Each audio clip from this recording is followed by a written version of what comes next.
नमस्कार।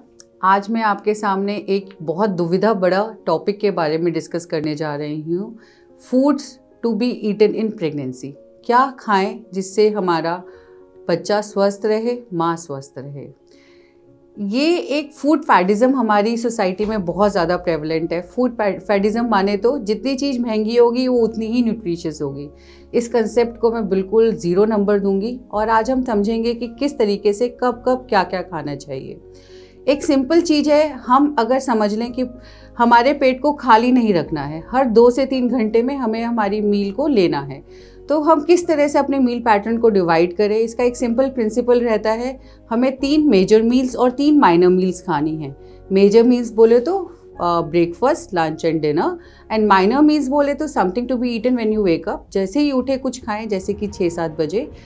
उसके बाद सेकंड हमारा जो मिड मील स्नैक रहता है वो 11-12 बजे, और थर्ड मिड मील स्नैक रहता है 5 से 6 बजे। और किसी को जैसे प्रेगनेंसी में बहुत कॉमन होता है फूड क्रेविंग्स होना, तो 10-11 बजे सोने से पहले भी ऐसे ही कुछ हल्का स्नैक ले सकता है।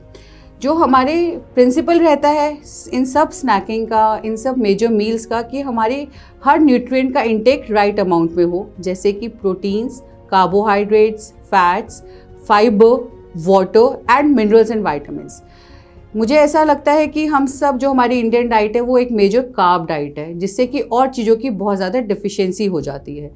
तो ये हमें समझना कि किस चीज़ पे हम ज़्यादा ध्यान दें जो हम नहीं खा रहे हैं, ताकि हमारे बॉडी के अंदर right amount of right nutrients जाएं, वो बहुत इंपॉर्टेंट होता है। जब भी आप सुबह उठें तो खाली पेट ना रहें, क्योंकि एक तरह से बच्चा भी आपके साथ फास्टिंग में चला जाता है। ज़्यादातर सोने से पहले 9-10 बजे हम कुछ खा लेते हैं और 6-7 बजे उठते हैं, तो ऑलरेडी हम 7-8 घंटे फास्टिंग में हैं। तो उठते ही एक फल का सेवन कर लेना, जो कि हाई इन फ्रक्टोज होता है, क्विक एब्जॉर्प्शन ऑफ एनर्जी होती है, वो हमें ज़रूर ले लेना चाहिए। जैसे कि सेब, केला, बनाना शेक, एप्पल शेक, चीकू, या कोई भी आपकी पसंद का सीजनल फ्रूट आप खा सकते हैं।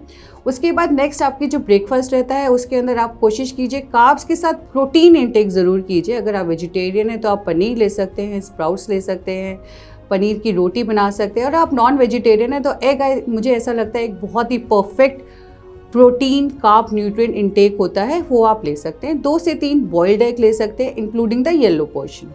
इसके बाद नेक्स्ट माइनर मील आप 11 बजे, मैं अपने पेशेंट को ज़्यादातर एडवाइस करती हूँ कि स्प्राउट्स लें, उसके अंदर डिफरेंट तरह की वेजीज डाल लें, या कभी दही के साथ खा लें, या कभी उसको फ्रूट्स के साथ खा लें। उस स्प्राउट को ही आप 100 तरीके से बना के खा सकते हैं। तो और उसके अंदर प्रोटीन और फाइबर और वाइटामिन और मिनरल्स का खजाना होता है, तो उसको अपनी डाइट में ज़रूर इंक्लूड करके एक रूटीन बना लें।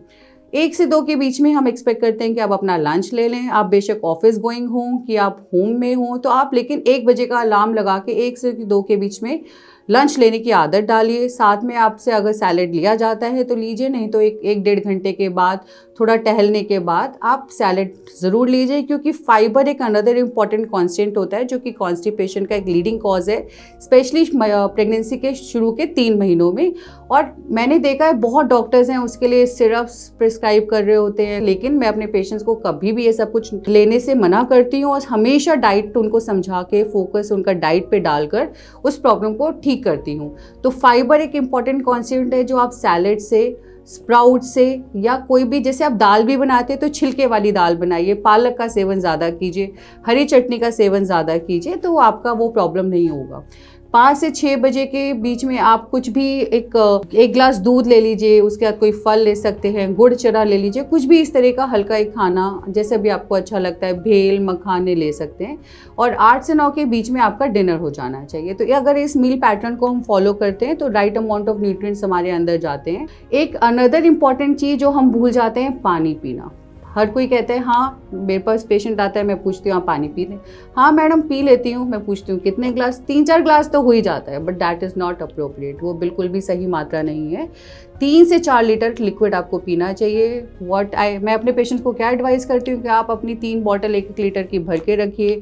टेबल पे अपने हमेशा बॉटल रखिए। किचन में अगर आप ज़्यादा काम करते तो किचन में अपनी बॉटल हमेशा रखिए, ताकि आपके सामने पानी पड़ा रहे और आपको याद आए कि आपको वो पानी पीना है।